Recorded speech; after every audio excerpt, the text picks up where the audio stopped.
Je vais faire cette vidéo, pas pour vous parler de PAL, pas pour vous parler de bilan de lecture, mais cette fois-ci pour vous parler d'un voyage que j'ai fait dernièrement, au mois de septembre, la dernière semaine de septembre.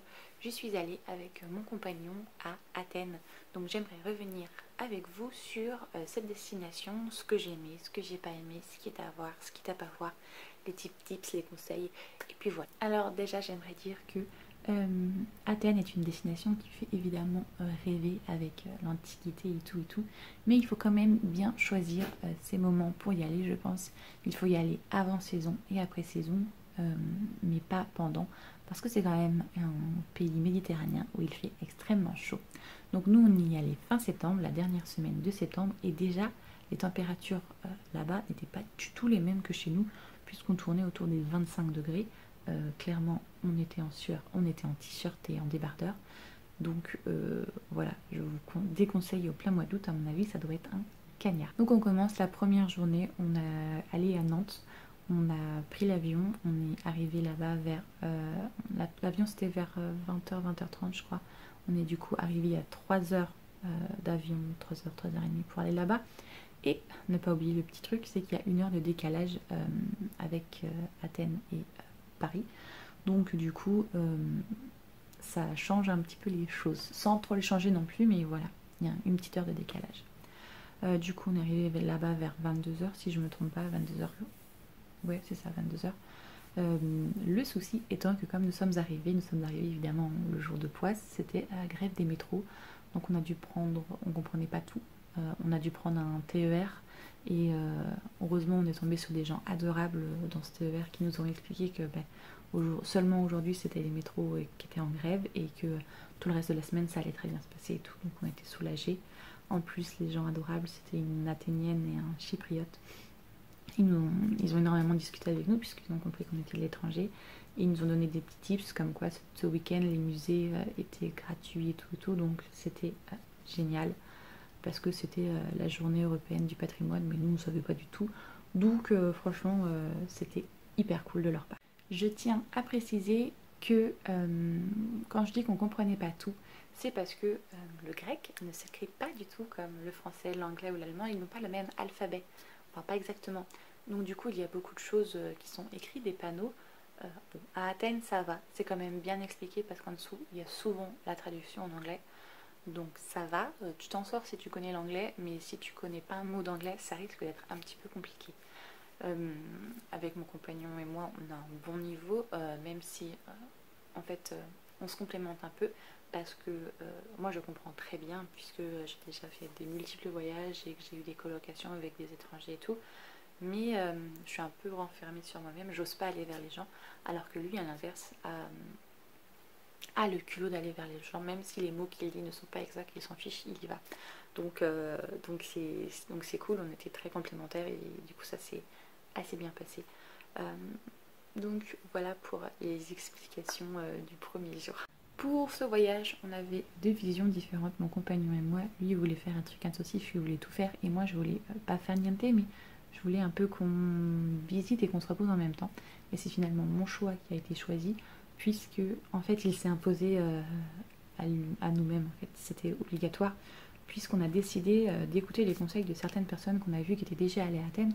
Nous nous levions très tôt le matin pour aller faire toutes les visites et tout quand il y avait personne et quand la chaleur était acceptable, et du coup vers 14h, 15h on rentrait à l'appart parce qu'on a loué un Airbnb, un petit studio.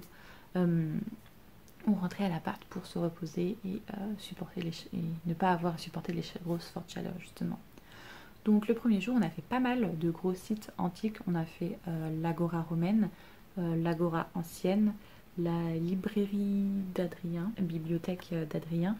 Dans notre quartier, il y avait aussi la bibliothèque nationale et il y avait l'université de Troyes. Donc voilà, et on a aussi fait, on a vu la Tour des Vents et le temple d'Héphaïstos. C'était très intensif, mais du coup, ouais, comme je vous ai dit, l'après-midi on est rentré et on s'est couché. Donc deuxième journée, même schéma, nous sommes levés très tôt le matin, nous sommes allés voir les céramiques. Malheureusement, le musée des céramiques, lui, était fermé depuis juin, donc on a pas, je pense qu'on était en travaux, en rénovation, quelque chose comme ça, mais du coup on n'a pas pu le faire, on a juste vu le cimetière et les céramiques qui étaient là, et on a fait l'Icibel aussi. Donc c'est, en fait ce sont des sites antiques qui sont, bah, c'est des ruines tout simplement, donc c'est pas mal, mais malheureusement, quand on arrive à en faire plein à la suite, là on avait déjà fait toutes les agoras, agora romaines, agora antiques, les temples et tout, eh bien, on commence à se dire ouais mais en final ce sont que des cailloux. Et c'est vrai que ça a été une autre grosse phrase d'Athènes, c'est que au bout d'un moment on a saturé. Pas encore le deuxième jour, mais ça arrive dans les moments qui viennent juste après. Le troisième jour à Athènes, on a aussi fait pas mal de choses. On a fait l'Apéion, le temple de Zeus, peut-être bien, le musée de l'Acropole. On est allé à la porte d'Adrien, on a vu le Panathéique, je crois que c'est comme ça que ça se prononce, je sais plus. Et on est allé dans le quartier Agnaphotika, si je ne me trompe pas. Alors la prononciation, ça fait du approximatif parce que chaque fois on essayait de le baragouiner, donc là encore je le baragouine. Donc voilà, on a fait pas mal de choses. Donc les temples, c'était joli, les monuments étaient pas mal. Le petit bémol que je pourrais mettre, c'était Agnaphotika, on nous l'a vendu comme un petit quartier hyper mignon, hyper chouette pour faire des shootings photos et tout. Ça fait partie des bémols que je vous expliquerai à la fin qui font que non, c'est pas si joli que ça en fait. Le quatrième jour, mon compagnon en avait littéralement à ras-le-bol des cailloux. Donc on a essayé de diversifier un petit peu, bien qu'on ait fait le musée Benaki, où il y avait des poteries et des statues, mais il y avait aussi pas mal de costumes, il y avait pas mal de peintures ou d'autres choses qui nous montraient de l'histoire de la Grèce, donc c'était très intéressant. Et on a fait surtout le musée de la technologie, qui lui l'intéressait énormément, voir les inventions et tout à l'époque antique, comment ça a été fait. D'ailleurs on fait un immense gros merci à Dimitri, le guide qui nous a fait visiter le musée, parce qu'en fait quand on est arrivé, c'est un petit musée qui paye pas de mine. On s'est retrouvé à payer 20 balles, donc 10 € chacun. Je trouvais ça un certain prix pour le petit musée que c'était, mais ça les valait largement parce que justement on a cet accompagnement de Dimitri qui nous expliquait tout de A à Z.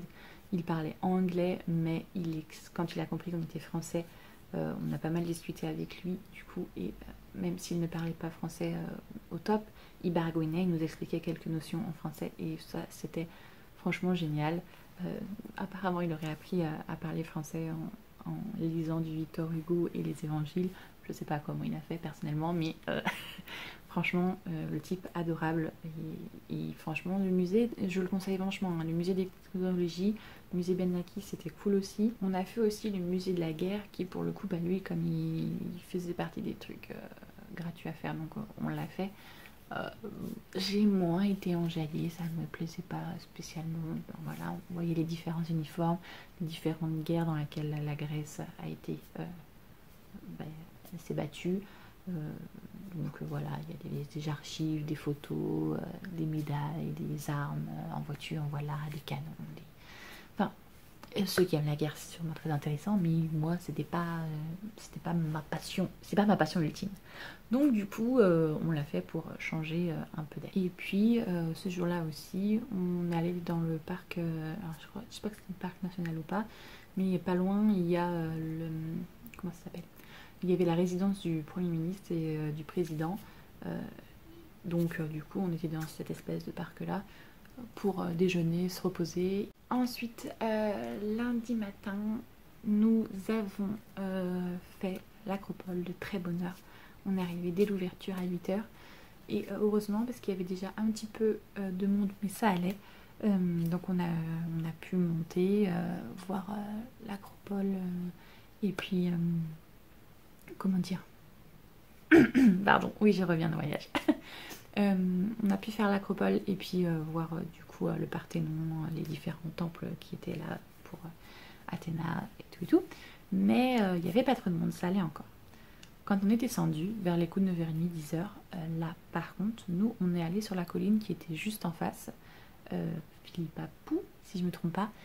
Et en étant en face, en fait, on s'est rendu compte qu'on était allé à la bonne heure, puisque à 1 heure d'intervalle, en gros, la file d'attente faisait le tour de la colline. Donc c'était juste énorme et on ne regrette pas d'être allé dès la première heure. Et de toute manière, s'il y a un conseil que j'ai à faire pour aller en Grèce, surtout à Athènes, c'est si vous voulez faire justement les sites touristiques, y aller dès la première heure. Parce que, comme j'ai dit, moins de chaleur, moins de monde, c'est beaucoup plus agréable. Donc, du coup, dans cette même matinée, après avoir fait l'Acropole, on a fait Philippapou, la colline où il y a la prison de Socrate, où il y a le Pnyx, et puis voilà. Donc on a fait ces choses-là, et puis après, comme à notre habitude, on est rentré, on a mangé et on s'est reposé tout le reste de la journée. Ensuite, l'avant-dernier jour est arrivé, et là, nous avons décidé de partir faire le Pirée, le gros port de la ville d'Athènes. Il y a toute une zone très, comment dire, très industrielle, hein, avec des gros bateaux, des gros cargos et tout. Et normalement, il y avait une petite zone un peu plus Saint-Tropez. Voilà. Donc on a décidé de le faire. J'étais partie en mode, allez, j'y vais en claquette, tout va bien. Grave erreur. Parce que c'était pas une simple balade. En fait, Athènes, c'est des collines. C'est littéralement, ça fait ça, le sol. Donc, c'est une très mauvaise idée de partir se balader en claquette, surtout que toute la reste de la semaine, j'avais mes grosses Doc Martens au pied pour justement aller crapahuter dans les différentes collines et sites archéologiques. Mais là, du coup, je m'étais dit, oh, c'est une petite balade tranquille au niveau du port, donc ça devrait être plat. Ben, pas du tout, c'était pas plat. Il y avait des pentes comme as, je me croyais à San Francisco. C'était hyper dur de les monter. Bon, je l'ai fait. Je me suis un peu fait engueuler parce que j'étais à la traîne, j'allais à la vitesse d'un escargot. Mais bon, je les ai faits. C'était pas mal, on avait des beaux points de vue, mais encore une fois, pour des raisons que je vous expliquerai après, c'était pas non plus top ici.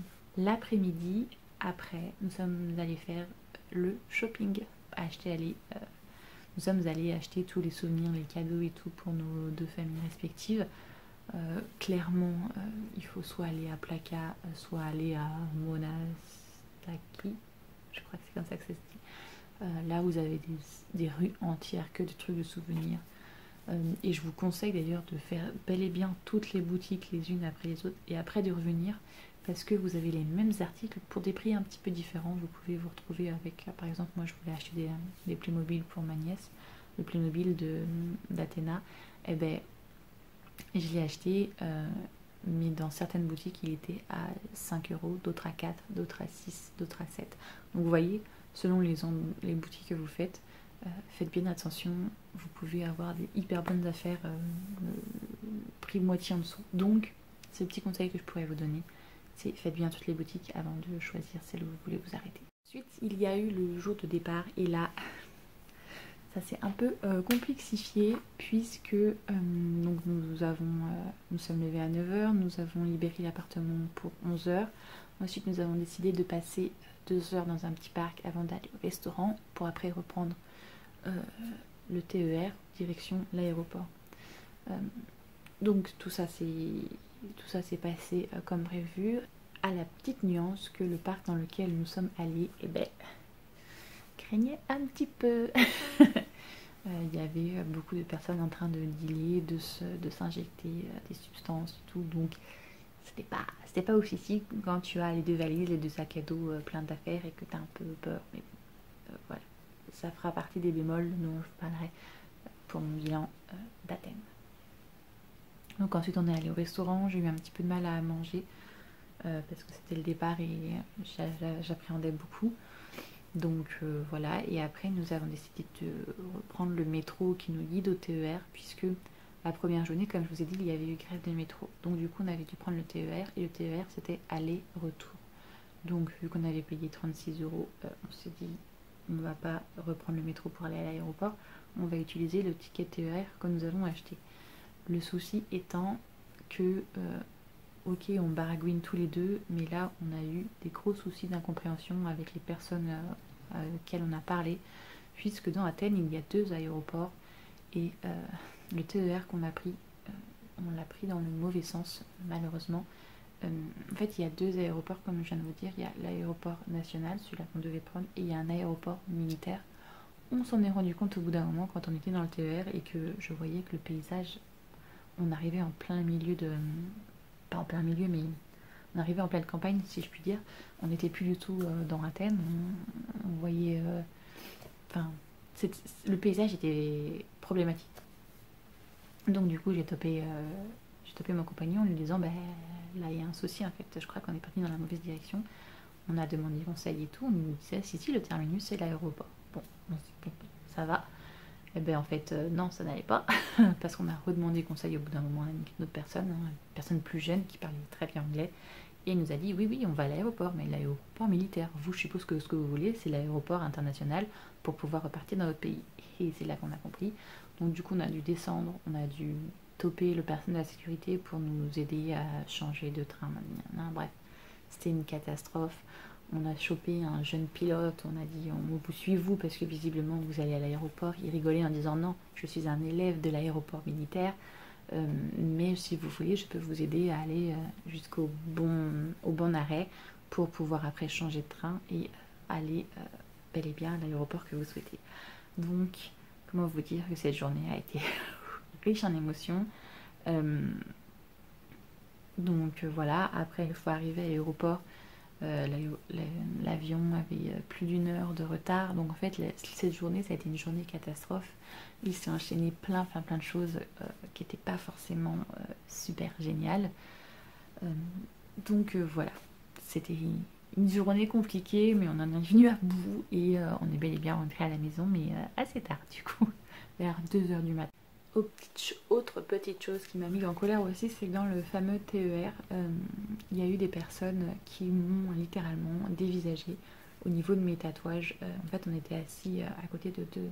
Il y avait 2 personnes près de la fenêtre et nous on était les 2 personnes près du passage. Et les 2 personnes près de la fenêtre étaient à 10 cm de mon bras en train de regarder mon bras. L'ont littéralement pris en photo à plusieurs reprises, mais sans me parler, sans m'adresser la parole, comme si j'étais une bête de foire. Et en fait ça m'agace, parce que là c'est un petit coup de gueule à passer. J'ai l'habitude qu'on m'interpelle sur mes tatouages, qu'on m'en parle, nanani nanana. Malheureusement je sais que les avoir, voilà, ça implique ça, même si ça m'énerve, parce que normalement tout le monde devrait pouvoir porter ou faire ce qu'il veut sans qu'on vienne te titiller, mais j'ai eu pas mal de réflexions, on va dire, de personnes qui viennent me questionner, est-ce que ce sont des vrais, nanana, comment vous les avez fait, ça fait mal, enfin bref, j'ai l'habitude de ce genre de questions et j'y réponds très gentiment, ou alors qu'on me dise oh ton tatouage est trop beau, oh est-ce que c'est bien, là par exemple on m'avait posé dans un musée la question, il y a une jeune fille qui est venue me voir, est-ce que c'est bien Nana, oui c'est bien Nana, enfin voilà, j'ai l'habitude qu'on vienne me voir pour m'en parler. Là ce qui m'a énormément déplu, c'est que les personnes m'ont prise en photo sans m'en parler, sans me dire bonjour, sans quoi que ce soit, comme si j'étais littéralement une bête de foire et merde, clairement, je n'étais pas du tout contente, surtout qu'on était justement à ce moment-là où on s'est rendu compte qu'on s'était trompé de TER et que c'était la Mielda. Donc qu'on fasse ça en plus, ça a aggravé mon état d'énervement et de stress. Donc voilà, vous en face, si par exemple un tatouage, une personne tatouée vous intéresse, il n'y a pas de souci, vous pouvez lui dire que son tatouage est beau et tout, mais la moindre des choses c'est le respect. On ne prend pas en photo comme ça les gens sous prétexte qu'ils ont des choses tatouées sur la peau. On parle avec elles, on leur demande leur autorisation. Comme pour tout, il faut du consentement. Donc voilà, c'est tout ce que j'avais à dire, mon petit coup de gueule. Alors maintenant, je vais vous parler des moins et des plus du voyage. Je vais commencer par les petits bémols. Les petits bémols, ça va être que, alors comme je vous ai dit, c'est un climat méditerranéen très chaud. Et du coup, la chaleur a été pour moi un véritable problème.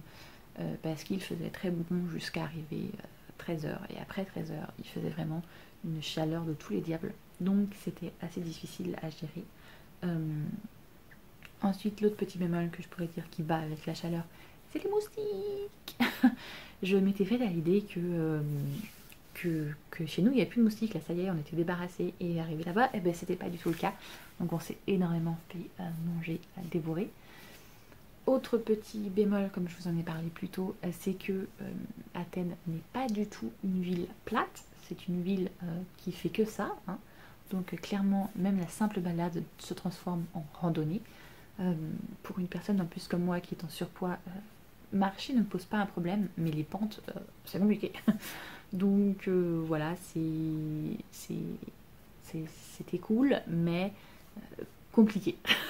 Comme je vous en ai parlé plus tôt, l'écriture peut poser un problème, la langue peut poser un problème.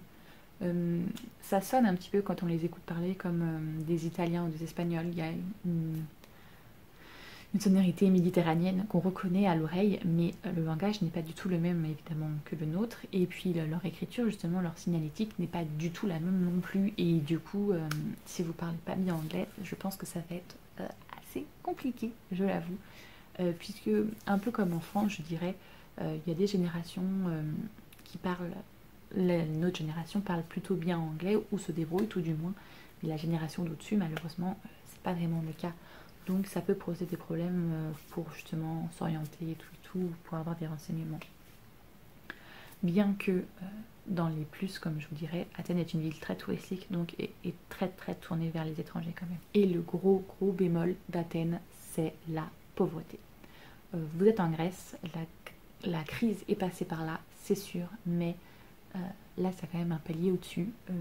En fait, je sais pas comment l'expliquer, mais il y a les sites touristiques qui sont nickel, qui sont nifs, mais vous avez des ghettos, des bidonvilles. Tous les rez-de-chaussée sont en général tagués dans la ville, sauf gros monuments historiques, mais sinon tous les bars d'immeubles sont tagués de A à Z. Les rues sont pas du tout entretenues, les trottoirs sont dégueulasses, les routes pareil, les nids de poules et tout, c'est pas du tout entretenu, c'est très pauvre.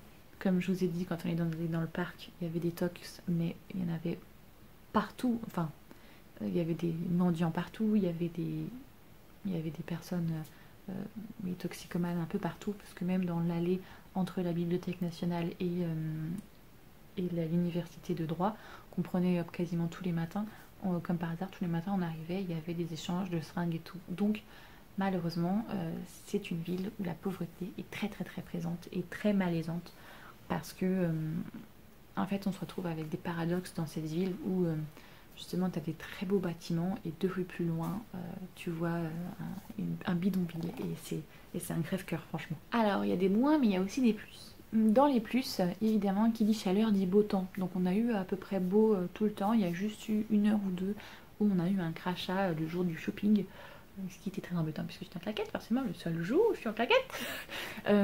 Donc voilà, très beau temps, très cool. Les gens aussi. Les gens sont très gentils, très désireux d'aider.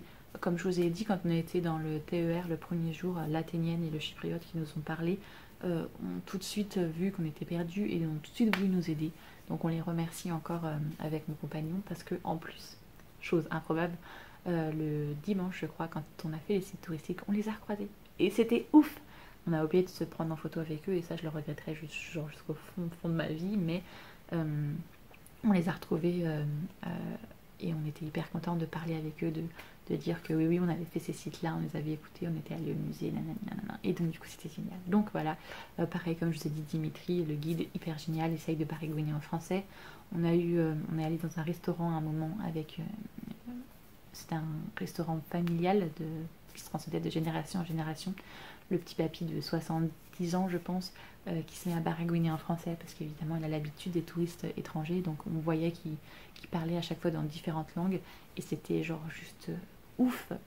L'accueil qu'on a reçu était génial. Évidemment, si vous parlez anglais, c'est facilitant, parce que clairement c'est la langue internationale, et puis les gens essayent, quand vous parlez anglais, de vous comprendre. Et si vous ne comprenez pas, comme je vous l'ai dit avec le gars de la sécurité, quand on était perdu dans le TER, il essaye de vous renvoyer vers quelqu'un de plus jeune qui comprend l'anglais.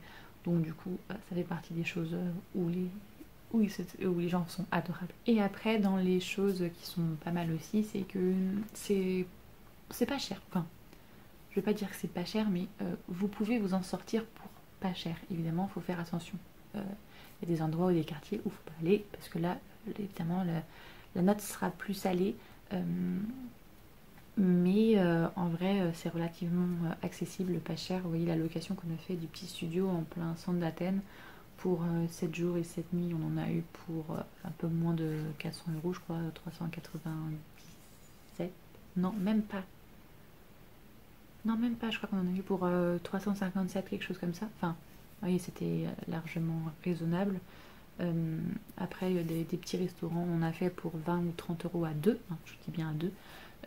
Mais encore une fois, ils n'ont pas le même délire de vie que les Français, puisque c'est tout bête, mais je vais vous expliquer un truc qui moi m'a chagouiné. Donc comme je vous ai dit, je vais vous parler des petits trucs qui m'a chafouiné. C'est que j'ai travaillé très longtemps en restauration et alors à l'inverse du petit papy qui faisait hyper bien son taf, hyper accueillant, hyper généreux, hyper gentil et tout, ou à deux on s'en est sorti pour 30 € avec une bière, un jus d'orange et 4 plats, enfin c'était génial.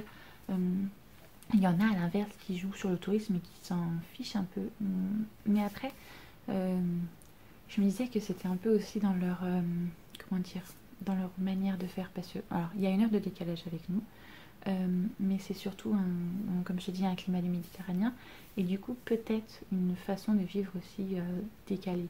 Je sais que j'avais vu le cas en Espagne où ils ne mangent pas, ils ne se lèvent pas, ils ne vivent pas à la même heure que nous, mais je sais pas, là c'était bizarre parce que comme je vous disais, les sites et tout ouvraient à 8 h, mais par exemple à un moment on est allé voir dans un restaurant et on arrivait vers 13 h et quelques, et la terrasse n'était toujours pas dressée en fait. Et ayant travaillé pendant presque une dizaine d'années dans un restaurant, je sais que ma patronne n'aurait pas supporté ça, quoi, que à 13 h les tables ne soient pas dressées. Enfin, pour moi c'était choquant. Mais après je me suis rendu compte que je pense que c'est plutôt parce qu'ils vivent en décalé à cause des fortes chaleurs et tout. La plupart des magasins n'ouvraient pas avant 10 h, les petites échoppes. Donc je me disais, bon, c'est peut-être, ça fait peut-être partie justement de leur rythme à eux, et que nous en tant que climat modéré on comprend pas parce qu'on se lève plus tôt et du coup les choses sont ouvertes plus tôt, alors que eux visiblement un peu moins, mais ils sont ouverts plus tard aussi, parce que moi j'étais choquée de voir les supérettes ouvertes jusqu'à 23 h du soir par exemple. J'étais en mode peu. Après je vis pas dans une grande ville où déjà les magasins sont ouverts jusqu'à 20 h, 21 h. Je vis en province, en campagne même si je puis dire, où les magasins ferment à 19 h, 19 h 30, donc c'est sûr que voilà. Mais voilà, je sais pas où je voulais en venir. Mes résultats des cours, c'était pour prévenir qu'ils ont une hygiène de vie, ils ont un horaire décalé par rapport à nous. Les sites touristiques ouvrent très tôt, mais les petits trucs, les petites échoppes locales, elles ouvrent assez tard. Mais ferment très très tard par contre. Je vais pas vous montrer tout ce que j'ai ramené pour ma famille et tout, mais il y a eu des porte-clés, il y a des petites statuettes, des petits savons à l'huile d'olive. Il y a aussi des petits bracelets avec le fameux œil grec là qui porte chance, ou en tout cas qui éloigne les mauvais œils.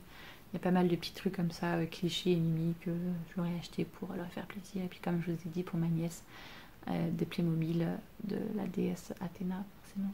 Donc voilà, je vous ai à peu près dit tout ce que je voulais dire. Les gens sont géniaux, il fait très chaud, levez-vous tôt et puis voilà. J'espère que cette vidéo, malgré qu'elle soit différente de ce que je fais d'habitude, bien que je commence à avoir plusieurs petites vidéos comme ça qui parlent de mes retours d'expérience que j'ai fait, j'espère que du coup qu'elle vous a plu. Si c'est le cas, n'hésitez pas à liker et puis à la partager. Si vous souhaitez voir les autres de mes vidéos, n'hésitez pas à vous abonner. Si vous souhaitez parler avec moi des voyages que vous avez fait, ou si même vous avez une expérience à Athènes, n'hésitez pas à en parler en commentaire. Et moi j'espère que ça vous a plu et je vous fais tout plein de gros bisous.